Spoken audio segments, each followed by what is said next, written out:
next on the list is we've got an awesome speaker who's going to talk to us about analytics, infrastructure, and DAO tooling. And I think this is particularly relevant because it provides the ecosystem around what many of us are building projects on. So thank you so much. Love your outfit. Thank you. Hi. Good afternoon, NFT.NYC. My name is Yohei, and for the next 10 minutes, I will take you on a journey through innovation in Web3 beyond NFTs.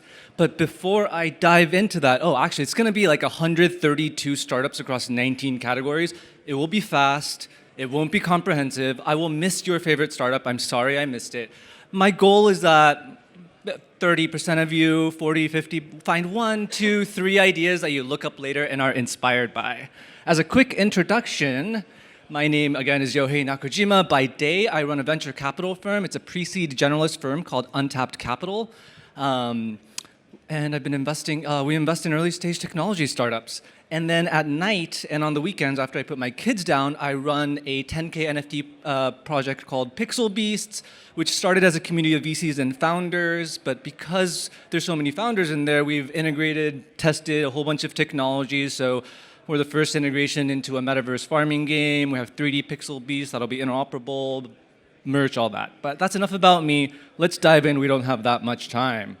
All right, this stuff you know. Wallets, right? You know MetaMask, Rainbow. Why did I even put Coinbase up there? Phantom is for Solana. Ledger, Trezor are the hardware wallets. Gnosis is multi-sig. We're starting with the easy stuff that you all know. OpenSea, I will post the slides on my Twitter account later, so look up my Twitter. I'll post my Twitter handle at the end again. OpenSea, Rarible are marketplaces that have been around for a while. Looks rare, you know, drop the tokens, big splash. Nifty Gateway I added because you can buy with USD, which is cool. Super Rare Foundation, more for kind of the high-end kind of art. Magic Eden for Solana, Object for Tezos. And Qui-Gon is, I think that's how you pronounce it, is kind of doing multi-chain. I've seen a few of those around. For NFT buying tools, Fractional and Partybid for buying a fraction of NFTs, Coop to buy NFTs with friends, Genie or Gem to buy NFTs in bulk. All right, let's go to next, NFT minting tools, Manifold, NiftyKit, BuildChip, Ramp are kind of no-code minting tools. Third Web could have been in the dev tools, but it's also used for minting. Taxes, there's Token Tax, Zenledger, CoinTracker, all kind of similar. For no-code, these are all a little bit different. Builder, I think, is kind of pretty powerful front end and has like native wallet integrations on the back end. BuildHub is more for kind of no-code Web3, Web2 workflows, automations. Buns is kind of marketed as no-code backend for Web3. HAL is no-code monitoring, cross-chain monitoring. Diving into dev tools, Graph Protocol for indexing kind of the Ethereum chain without having to do this actually write Web3 code. Radical is kind of a Web3 GitHub. EPNS, Ethereum push notification is kind of a standard for push notifications. Right. One of the things in Web3 is that a lot of these features like push notifications, messaging, they don't stand alone in apps. They can actually be moved from one app to another. So we'll see a couple of those as we go through. NFT ports kind of similar to Third Web, kind of a build NFT infrastructure code base. Arweave and Pinata for storing NFT data on IPFS. Storage and Spruce is for using on-chain data to give people access to off-storage data, right? Some data is just too big to store on-chain.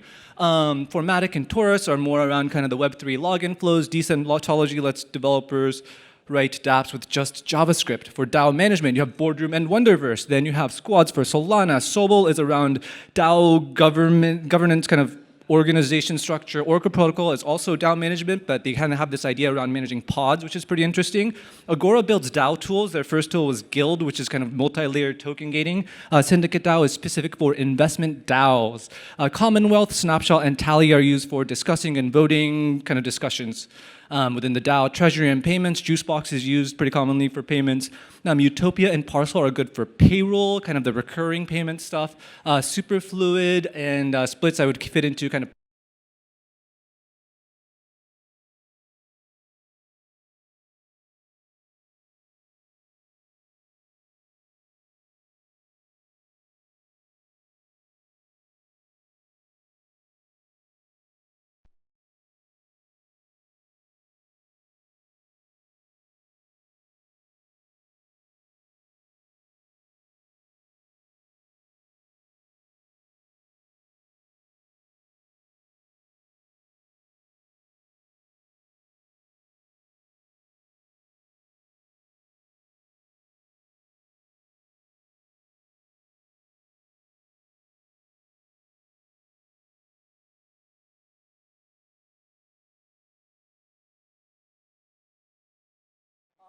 rewarding community members, and they all have kind of different philosophies around how those are set up. Token management and gating. Coinvise is an easy way to spin up some coins. Roll and Rally are for social tokens. Lit Protocol, Unlock Protocol, and Mintgate are great token gating tools if you want to create a tool that's only for your community. Web3 social, there's a whole bunch in this space. Island, Circle, Metalink, Showtime, Super are some of the people who are trying to build kind of the next Discord for us. I think Status fits into that too. RSS3 is around kind of protocol for Web3 kind of RSS feeds, trying to kind of make that kind of standard. XMTP is around messaging. I talked about being able to move that around. So XMTP is kind of the messaging protocol for Web3. Oh, that's so much easier. Oh, I was running out of breath. Mem protocol. Oh, I'm blanking. Oh, they're tracking the Web3 social graph. Mirror, you've heard of Web3 publishing. Web3, bringing it to real life. Super local and Webland is really around bringing you out of your home and participating in your community to earn tokens. Step-in is about, you step to earn, getting you out and exercising.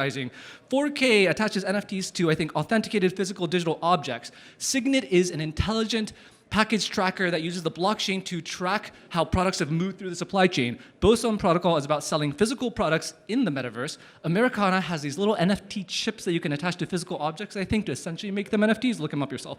Maddie's will print your NFTs onto merch that you own. All right, where did I put that button?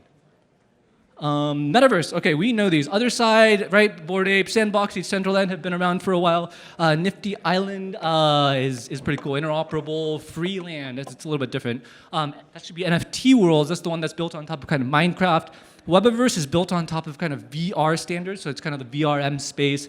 Ready Player Me is interoperable avatars, so if you create a Ready Player Me avatar, that you can use them across different platforms.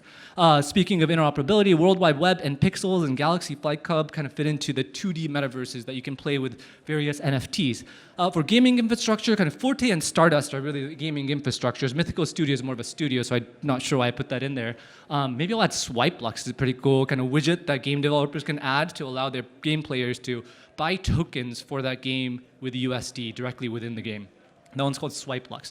For learning, Rabbit Hole, Flipside, Crypto, Learn.io are some of the learn-to-earn platforms. For NFT DAO analytics, Dune and Nansen are really for kind of NFT analytics. Dune is kind of the everyman's, people create dashboards and share them. Nansen is more of the kind of, you pay more for the professional.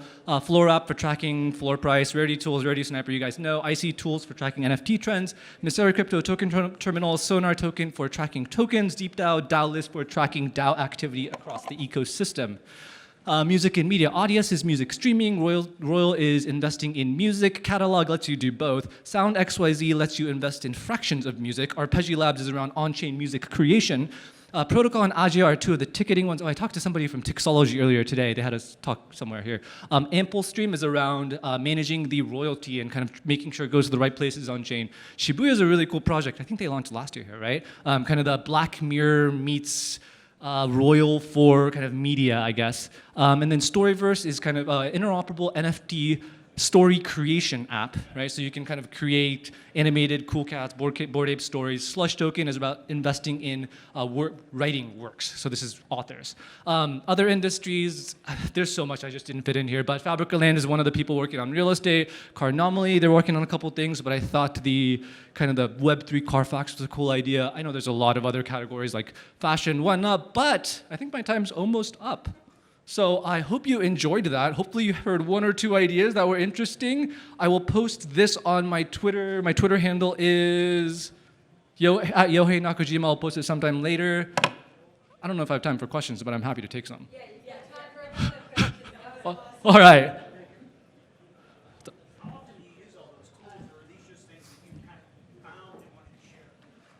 I just love looking up tools. I do it all day. I'm on Twitter. I'm on Product Hunt. I just look up tools. I make an account. I play with it.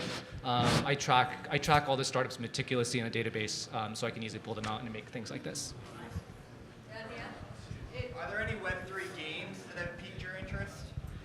There's so many that it was hard for me to choose some. The stuff that excites me is the interoperable stuff that from day one is allowing you to bring your own characters. But I'm completely biased because I want to bring my characters into those games.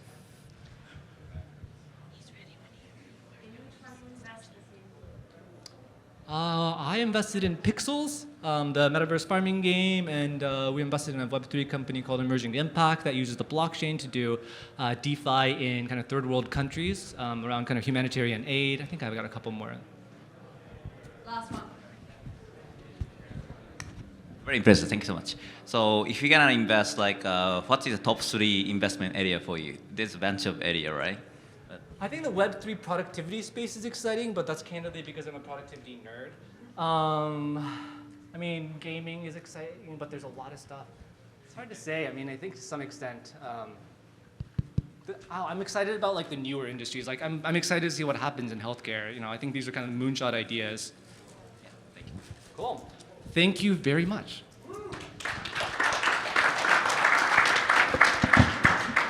Thank you so much, Yohei. That was awesome. Thank you.